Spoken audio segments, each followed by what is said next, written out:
I sat down and the first words that came out of my mouth were, "I'm so sorry for the pain that I've caused our family." Her words were, "I forgive you." And I'm like, I don't even know what that means. Welcome to the Recovery Vow podcast. I'm your host, Eric Kennedy. On today's episode of the Recovery Vow podcast, I've got some new friends. I've got Kevin and Bree Bailey. Thank you guys so much for coming from the coldest state in America right now. Omaha. Yeah, I don't know if it's the coldest, but it's pretty chilly. Well, from what you told me this morning, you said it was 2 or 8 like last week? 8 degrees. I mean, that's not even a temperature. That's like one digit. That's the golf handicap we want. Yeah, that's exactly right. Right. But I'm glad to have you guys here. Thank you so much for coming. I want to dig right in and start with you, Kevin, and just kind of tell us, tell me your story, man. Like, how did you guys meet? And then how did you unmeet? And then how did you meet again? Because y'all took like a 10-month weekend in there somewhere, We right? did. We've got a pretty wild story. So we've been married for 21 years. Okay. Purely by the grace of God. Without him, we wouldn't be here today. And really for us, when we first met, I mean, we fell in love pretty fast. Where'd you guys meet at? We met through some friends. Was I in college at the time? Yeah. So in college, and then I owned a construction company. So I remember our first kiss was at that construction site. We fell in love pretty fast. Bree had a 2-year-old daughter at the time from a previous relationship. And I was just a train wreck. My life was all over the place. I was doing stuff I shouldn't be doing. 21 years ago. What were we doing 21 years ago? Because we're all about the same age. I mean, trying to figure life out and making a lot of bad decisions. Yep. Right? Incubus, smoking pot. Yeah, drinking, exactly. All of that. Smoking pot, putting stuff in our bodies that we shouldn't be. So we fell in love pretty fast. And we were always extremely loving and friendly and just had a lot of fun. And then we made the decision to get married. Wow.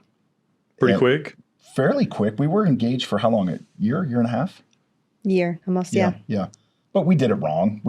We had a decent relationship with the Lord. I should say it was more religious based than relationship based at that time. So we knew what he wanted for us, but we were not living our life that way at all. So premarital sex, living together because it was going to be cheaper for us, of course. Like you get all the excuses. Yeah, for I made them all. I needed help with our daughter. Needed help. Yeah.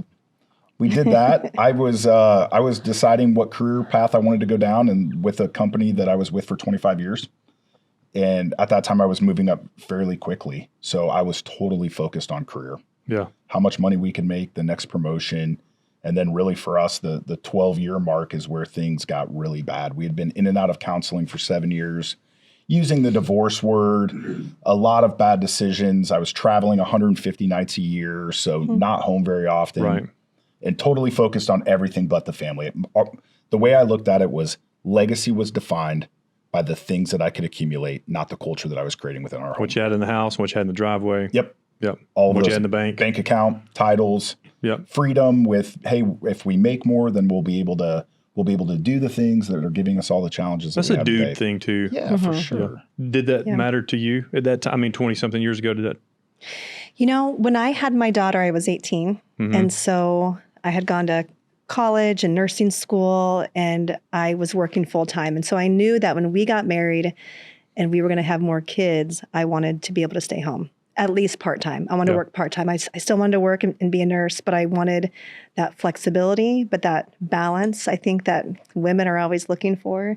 And so if that meant he was gone, that was okay. Then I could be home, you know, but it was difficult. Yeah. And in and out of counseling for 7 years, like I said, ultimately for a counselor to tell us that the best decision for us to make was to separate.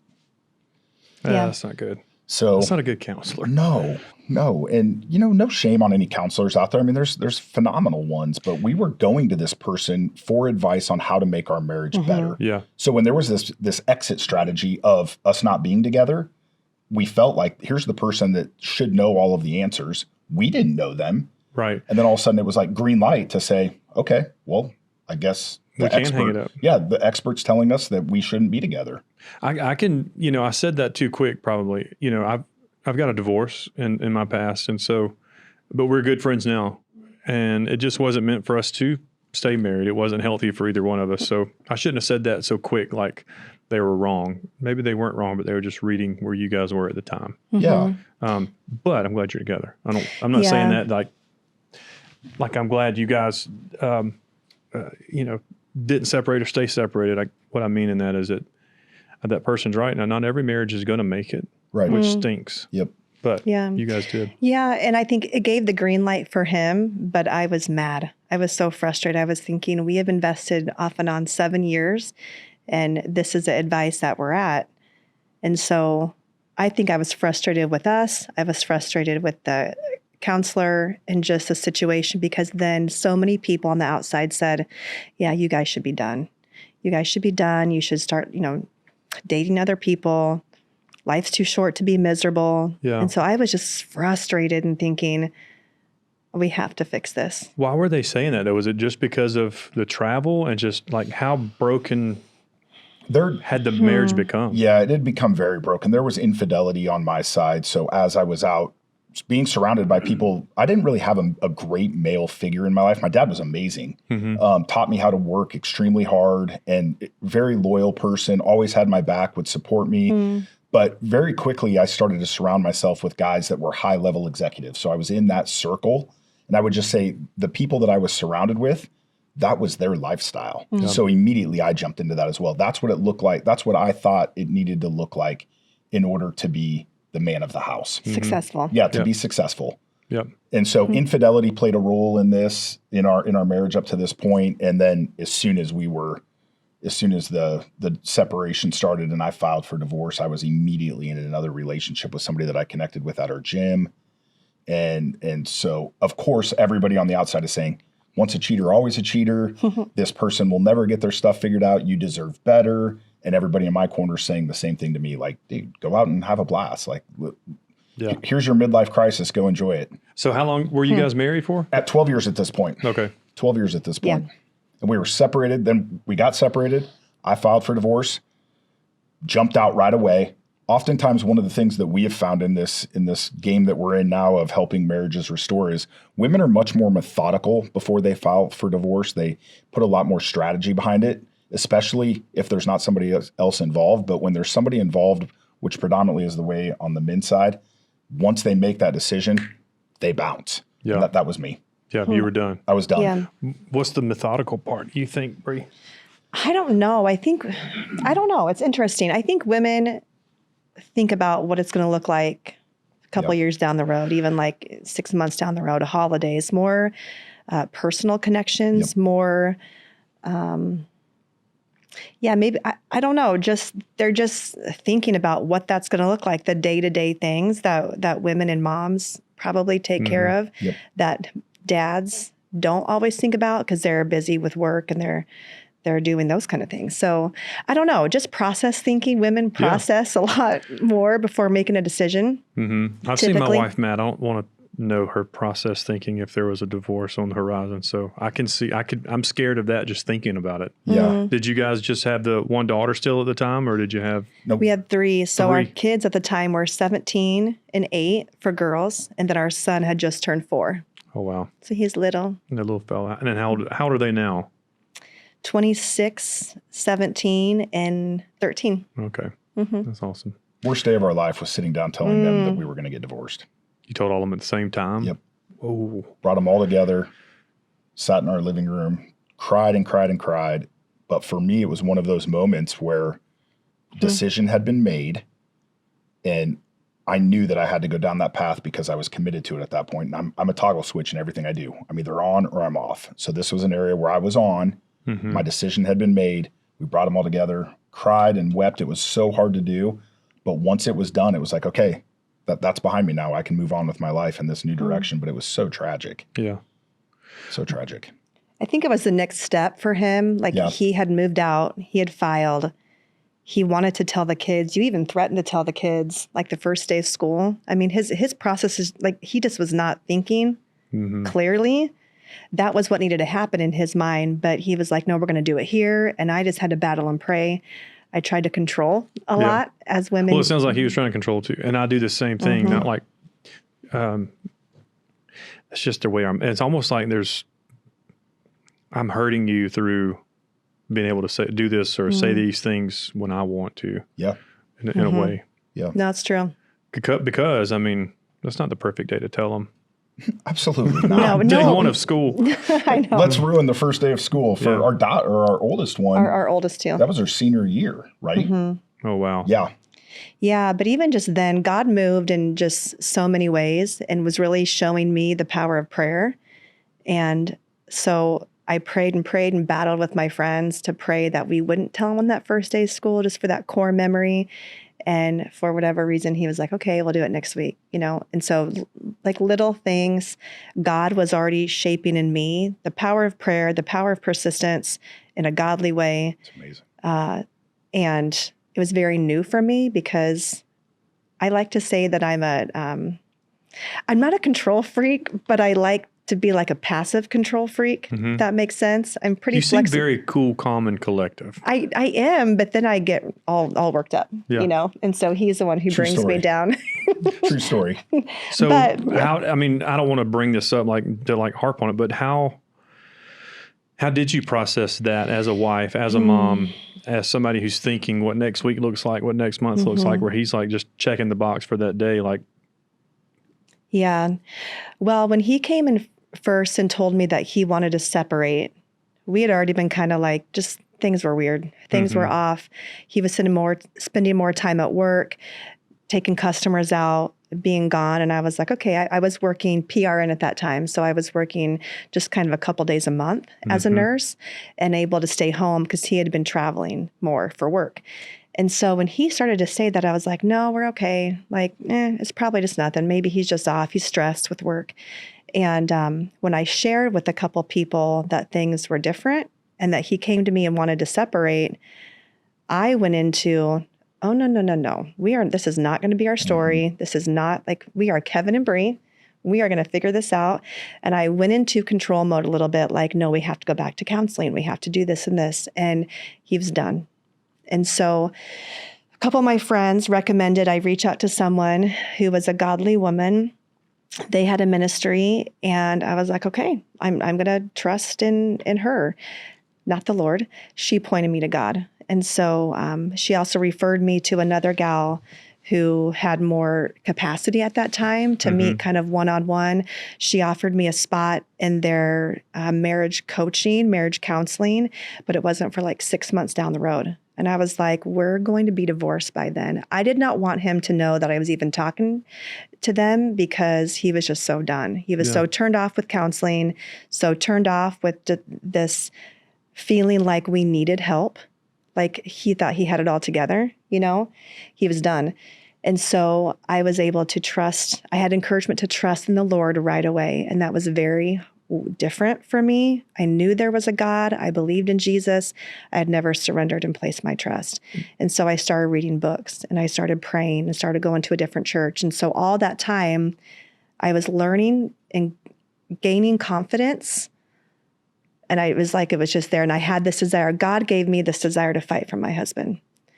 And even during this time when he had kind of checked out. During this time, I don't know why. I didn't like him sometimes. I didn't even want to be around him. But I was like, no, we're going to fix this. And God, I know it's from the Lord. He gave me this desire to, even though he was angry and mean and done, I was like, nope. I believe that God's going to restore it. I don't know Did you guys how. have a home? You had a home church that you guys were attending? Yeah, we did. Just check the box. Yeah. Checking the box. Christmas, Easter, put on our best clothes, go to brunch afterwards, look amazing. Yep. Put $20 in the offering plate, call it good. I actually would feel better going to church. And so that I was like, let's just go to church. Even though our son, who was 2, 3, and 4 at the time, was crawling over the pews and, you're trying to corral, he wouldn't go to the child center. He cried the whole time for me. So I'd go sit with him. So we didn't have any long-standing relationships with that church. We would go and check the box. Yeah. Do you feel like things would have been different if you had that? I'm not trying to push church on anybody at all. No, for sure. I mean, that time comes, but I mean, just for you guys, because what made you, outside of the infidelity, what made you really check out of the marriage?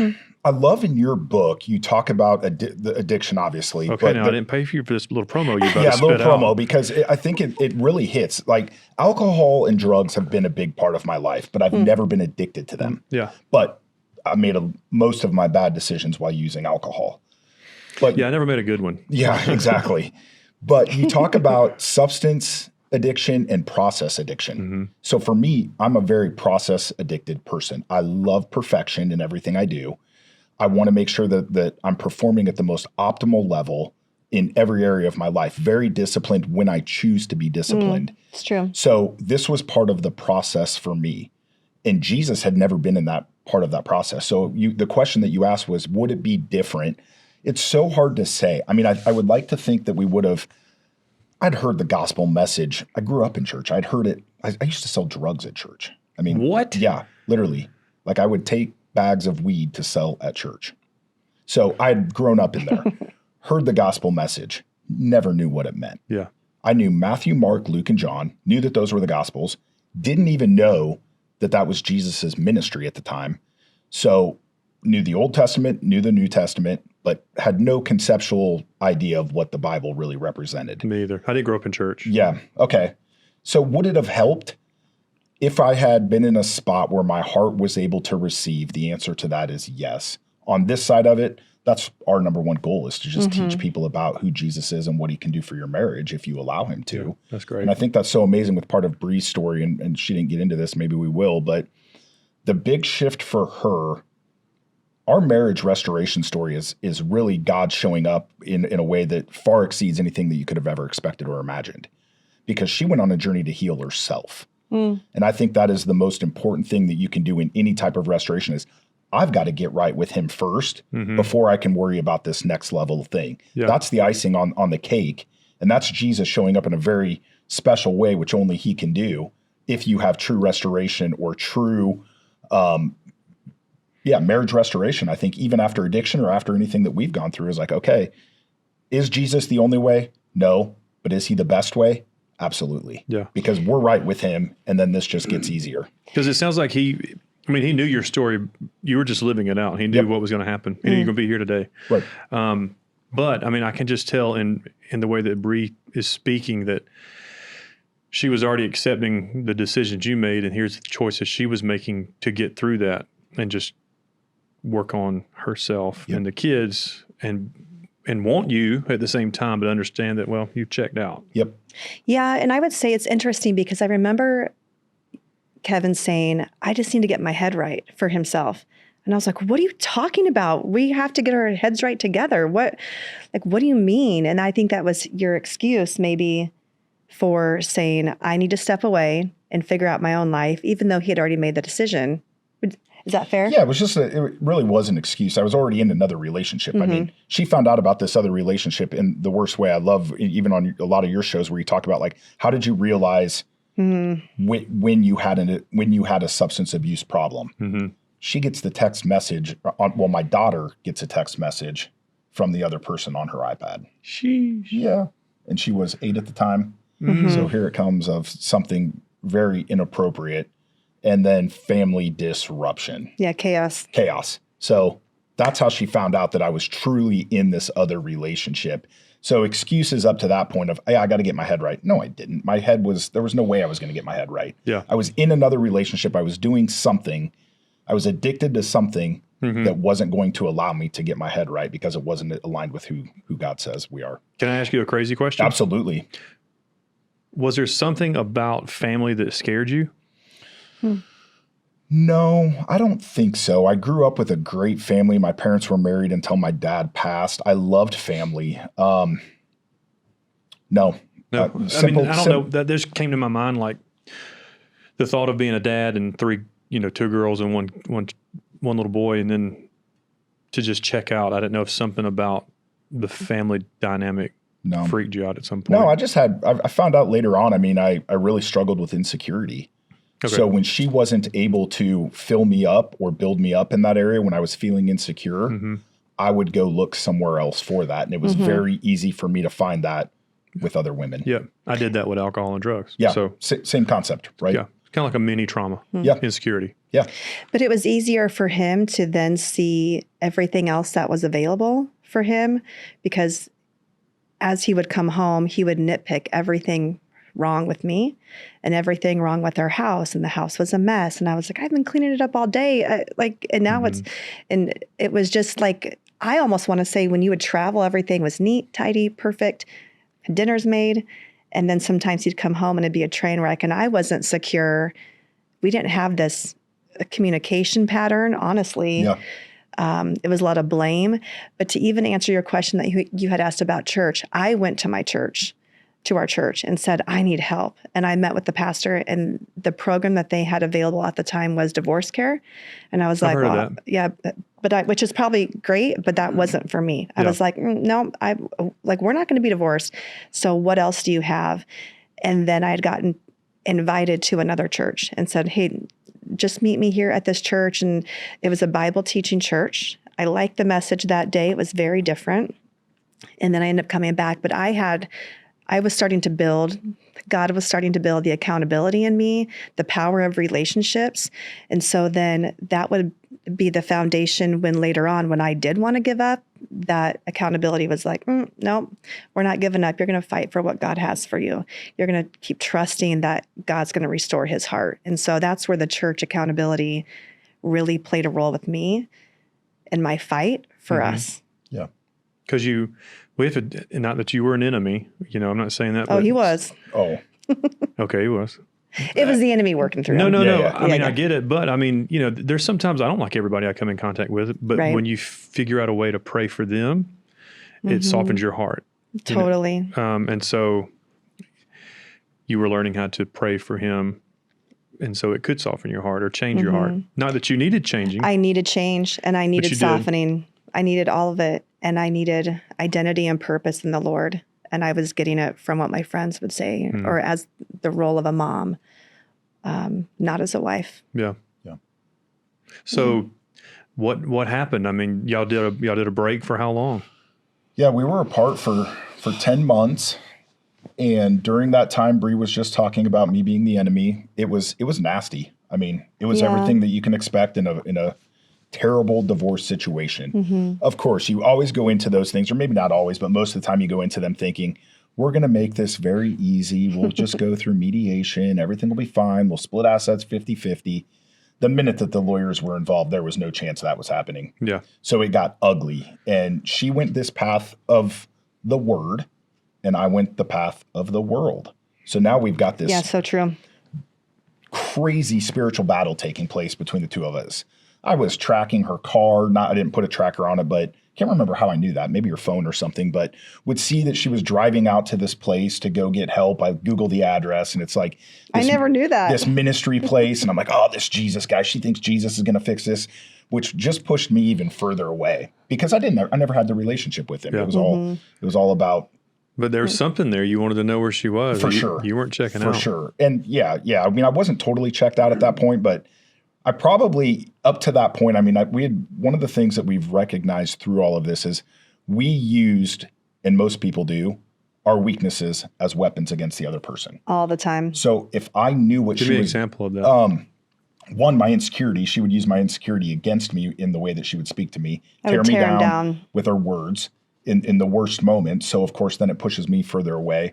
And as somebody again, back to this process thing, the more information that I have, the better I'm going to be equipped to win a battle or a conversation that we're about to have. So I'm trying to take in and consume as much information as I can about what she's up to so that I can use it against her as we go on this divorce journey. Yeah. So because words can tear you apart and the tone of them. I'm a horrible fight. Like Chris and I don't have a perfect marriage. We've fussed and have had fights before. Nothing I'm proud of. Nobody's ever proud of them. Everybody has fights, but she's always told me, she said, there's something that changes in your eyes and your tone when we argue that I don't like it. Yep. And so there's power in that. And I try not to use that power as often as possible. So I mean, I totally can relate to what you guys are saying. Yeah, tone with matters. cutting him down. I'm not saying you were looking at him or changing your tone, but you had such a different kind of confidence. Yeah, no, it's different because I learned so much that I was not respecting him in really anything that I did. We were not best friends. We were friends. We were together coexisting for a long time, I felt like, and we would have so much fun together, and then we'd have a lot of knockdown, drag out fights. But we were also participating in stuff on the weekends. We'd go to the bars, we'd do all these things. And not that that's bad, but the company we were keeping didn't have solid marriages either. Wait a minute, y'all were hanging out when you were separated? No, before. Leading up to that. Before. Okay. And so just a lot of heartache, a lot of just worldly things. I would say the more I work with women now, it's so easy to tear our husbands down. It's an easy way because we're not going to get physical, maybe. We're not like, physical, fighters, I would say. But we learn to, like, at a young age to use our tone, to tear him down. Scripture says that there's power in the tongue. Mm-hmm. And so life and death are in the power of the tongue. And so I would say that was one way that I could cut him down, and that I'd be like, okay, this kind of made me feel better. It justified different things, did not show him respect. Right. Yeah. Tough to hear that. Tough to recognize that. Yeah, we had lost, we never had the true foundation laid of what marriage is supposed to look like, specifically the way that God designed it. Mm-hmm. And then we didn't have anything in our life to help us build that up as we were going on this journey. So, of course, when we were faced with the toughest storm that we've ever been faced with in our life, we didn't know where to turn. Yeah. I went the way of the world. She thankfully found the Lord and went the way of God's plan for our marriage, and then praise him. Started to heal and build up from the things that she didn't know how to do right. And then this whole time I'm with somebody else and I'm living my best life, partying every weekend and having a blast in my own apartment. Total freedom, can do whatever I want with the kids the way that I want them, because we were completely separated legally. So therefore we had like the 3-2 schedule and every other weekend or something like that with the kids. 2-2-3, So we were living our own lives during this period. Something kept you never signed the divorce papers. Oh, no, I filed. Well, you never signed. No, she signed them. We both signed them. I mean, you did? Yeah, we were 1 week away from a finalized divorce. It was going to be done. So fast forward a little bit, the very first time that I actually felt compassion for our situation was when we were in one of our depositions, our final deposition. I know the audience can't see, but there's a table over here that's just like a big, probably 9 foot by 4 foot table. And so we were on a table like that right now, or at this time. I'm on one side of it. She's on the other side with her representation, my representation. And our life is scattered on this table. And in that moment, I'm like, our life is just these documents at this point. This is it. We're dividing up assets. Organization isn't one of her greatest strengths, and it is mine. We would use that against one another in our biggest fights. But here I'm seeing kind of the disarray of her side of our assets versus my side of the assets, the way that she was talking through things. And I'm like, I've completely let this woman down. This was supposed to be my job. I've done it up to this point, and now I can see that she's not in a good spot. Holy cow. And this is our life. So basically, you just take that table in half. Here's your half, here's my half. Everything that you had mentioned earlier, like that you thought was the definition of a man or a husband, the things I can put in the house, the things I put in the garage, these are the things you're separating now. Exactly. Isn't that crazy? Yeah. I've got a client that I work with. He's got a 64-foot yacht. And I told him the other day, because he's thinking about getting divorced, I was like, put a piece of red tape right down the middle of that yacht. Because half of it's going to her and the other half is for you. If you decide you're 64, now becomes a 32-foot yacht. And it won't float. Exactly. So that thing's going to sink and it's not going to work. But it didn't matter about all of those things really at the end of the day. For us, it was this moment of all of a sudden I had compassion for her. I believe that was March 17th of 2016. I think it was St. Patty's Day maybe, because I know I went out that night and people had asked me how'd it go? And all of a sudden I'm like, I felt bad for her. And they were like, what? I can't believe you would even ever say that. Like, man, what? So something was starting to turn in my heart. Her prayers were starting to work. Yeah. Did you call her or anything? Not until her birthday, March 31st. Because that's what I want to hear. Yeah. How did you fix it? Like, who made the first call? Who made the first move to be like? I don't know that we've ever shared this story publicly before, but it's awesome. Well, we're about to put it out there. I have to say though first so he had started to move out, just like the timeline, because I was really like, okay, God was bringing people into my life to give me encouragement who maybe I had known, or someone was like, man, you're in the spot that your husband's filed. You want to still fight for your marriage. I want to connect you with so-and-so because they have a restoration story. And I I want to give you hope. And so I had kind of been able to meet with some people here and there, strangers who had just lent 30 minutes of their time at, coffee or lunch and saying, hey, don't give up. They were giving me that encouragement. So even when I would feel a little low, God showed up and he would bring a little bit, just sprinkle some encouragement for me. Crazy stories. But even in that, he filed, and I was like, I'm going to slow this down as much as I can because I know he loves me. I know he wants to be with me. He's just so confused. Yeah. And so I was kind of encouraged just to slow it down, but I had to make those next steps. I couldn't just deny everything was happening, but we didn't agree on everything with his divorce plan that he kind of had presented to me. And so in the very beginning, like I had to get an attorney. I waited till the very last week to get one because I was just trying to process everything. And I told my attorney, hey, I'm trusting in God. And I am fighting for my marriage. I want you to protect me through all of this. I don't want to go after him. I just want my marriage. And I know he looked at me like, okay, like I hear this a lot, but I still needed to have that advocate, that like earthly advocate. And that I was going to take care of you. That was going to take care of me realistically. And my kids and our kids. But so there were some things that we didn't agree on. So even that fall, a handful of months later, that's when the temporary custody agreement came out. And that was like 2 days, and then 3 days. It was crushing, so there were all these little things. And then here we are, we go through the holidays. My father-in-law, his dad passes away. That's a story in itself. But then we get to this spot where I was going to that same deposition and my prayer warriors were battling for me. And they were like, we're going to pray for softened hearts. We're going to pray that God just shows up. We're going to pray that, someone would speak to Kevin and turn his heart. And when I went there that day, I didn't see any change. I saw someone who was angry and I hated his attorney and which is wrong. But I just was like, that did not go well. And so to hear how his interaction was that night, like it was starting to soften, but I didn't see it. So it was still very frustrating. Yeah. Mm-hmm. And then we get to a couple of weeks later where he reaches out to me and said, can I share something with you? He texted. And I was like, yes. My heart's like pitter pattering and I'm driving to my job. And he said, I always wanted to be your best friend and never felt like I was.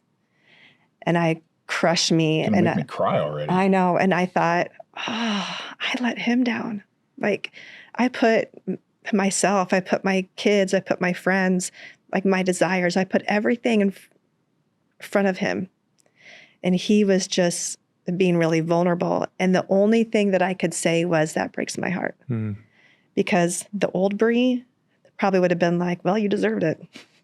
Because he gave you an opportunity to cut him a little bit, cut him down. Yes, but I paused for a minute and I was like crying on the road and I just texted back, that breaks my heart. And he said, it breaks mine too. Had that was you, it. Did something change? Why did you send that text? What happened in that moment? Do you remember?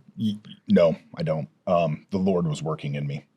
Like there's just no other way to explain it. That's one of the coolest things about, I believe our story is like, I was not participating with anything up to this point. Yeah. So all of a sudden, like her prayers and all of the people that have been praying for our marriage, their prayers were being answered. There was a softening in my heart that I couldn't explain, didn't know what it was. Probably didn't like it. I don't know if I did or if I didn't. I mean, I really don't. I really don't remember it enough. And of course I don't know. It was just the Lord. I'm glad you sent the text though. Yeah. Is that when the conversation, like a new conversation started? Yep. Well, that was it that day though. And I called my mentor and I was like, oh my gosh, she just texted me. He said this and she was like, okay, I don't know what's going to happen, but pray. And then it was radio silence, for the next couple of days. And that was after the deposition. He sent that text. And then March 31st is my birthday. And he sent me a text, hey, I hope you have a good birthday tomorrow. And I was like, who's this guy? Who dat? Yeah. So. Who dat? Oh, he cared about you. Yeah. He loved you. Yeah. Yeah. And then he asked if we could meet for coffee on April 1st, the next day. And I was like, yes. And I thought, okay, this is it. He's going to be telling me that he's done. Let's quit fighting. He's being kinder. He's probably trying to get something out of me. He just wants us to be done. And I called my prayer warriors, my Bible study girlfriends again. And I was like, hey, you guys pray. I'm meeting Kevin tomorrow. And they were supportive of all of this. They were supportive of reconciliation. God had orchestrated this group of ladies who I knew, some of them through friendship or through the gym or through whoever, and they were starting a Bible study on the Power of the Praying Wife book. And that was pivotal. I'd already started reading it, but I needed to go deep into that book.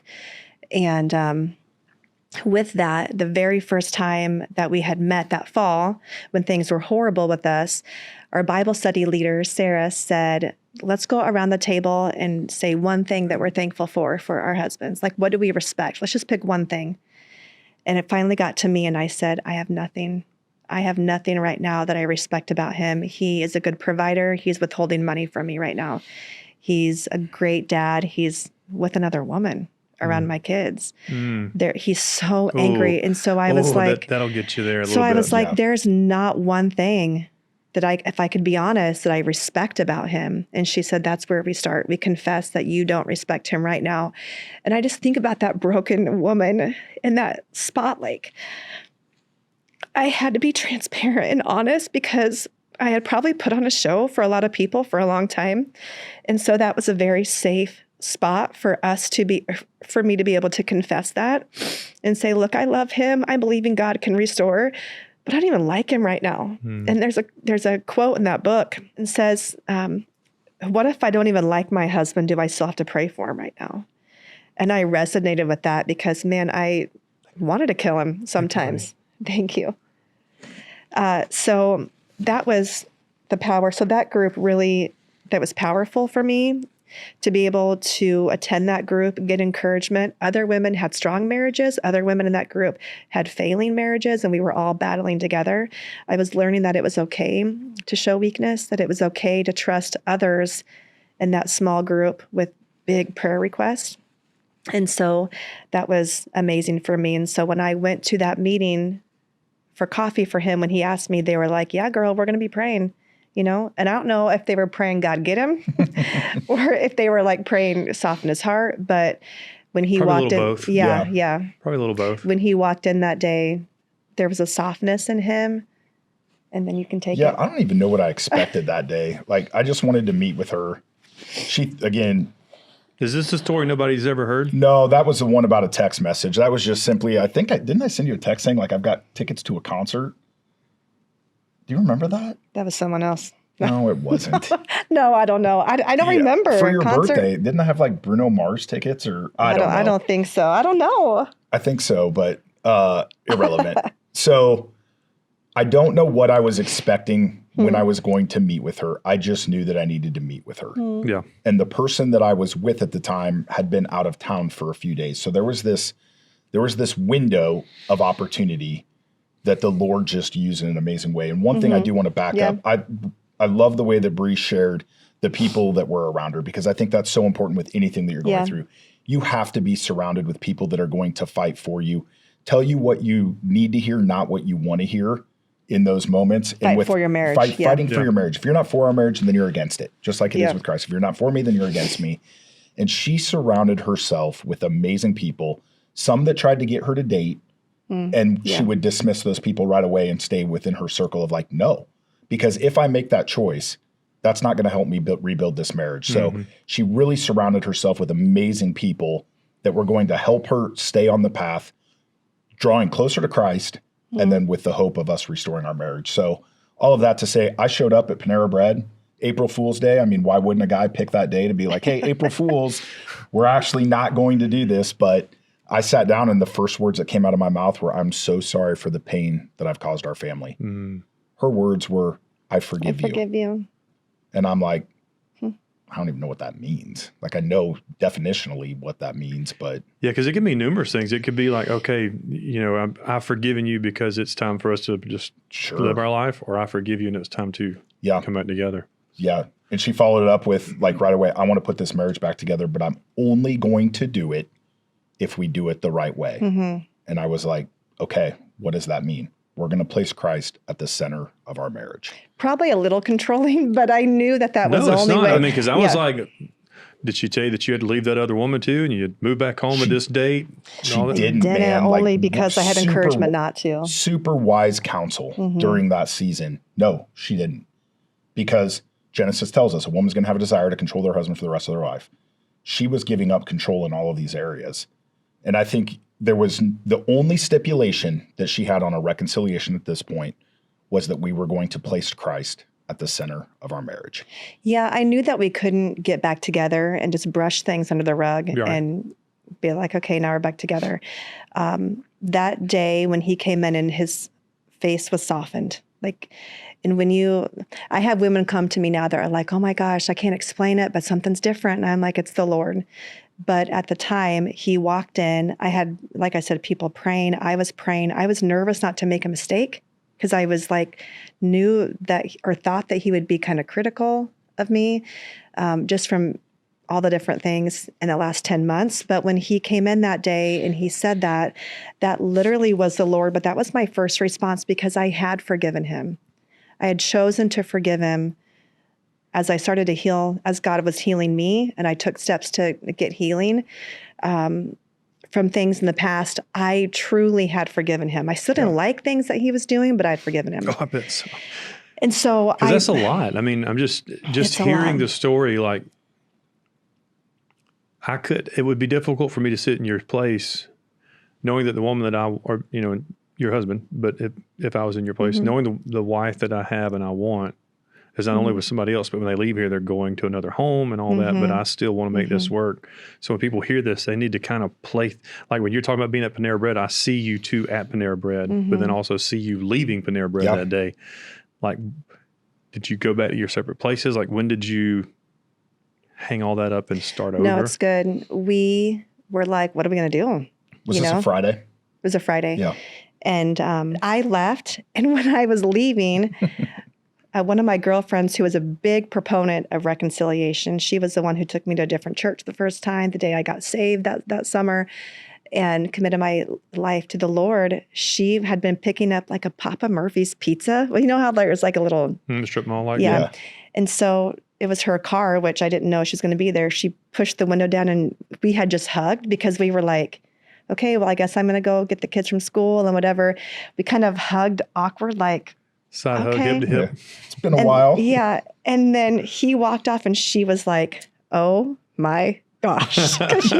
She didn't know what had taken place, but she had seen just us hug. And who is this? Sarah Pollak. Oh my gosh, she's amazing. Yeah, she's awesome.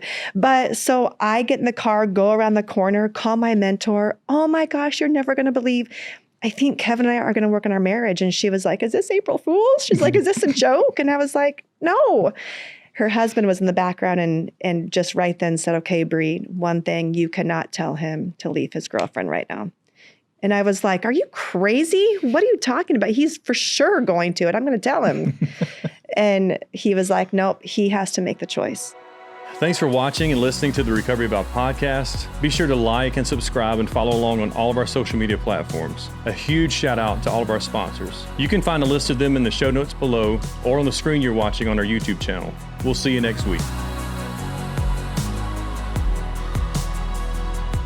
Today's episode is brought to you by Kendrick Pain and Body, Roof Savers, Game Changers, City of Refuge, Augusta Magazine, Burrow Elijah Attorney at Law, Communigraphics, The Nonprofit Desk, Corbin Jones State Farm, Paradise Turf, Sally Kohler Photography, Atlas Health and Wellness, Dr. Rhonda Milner, Kendra Neal Studio, Augusta Dream Center, Newsom Electric, New Spring Church, Candace Riddle Realty, Goldmec, Norval Fixture and Equipment, S&S Supplies, Belinda Thompson, Rhett Walker, Augusta Lawn and Turf, Carpet Cleaning Pros of Augusta, Coleman Construction, Bagwell Insurance, Tree Guys with Ties, Barrow Walden.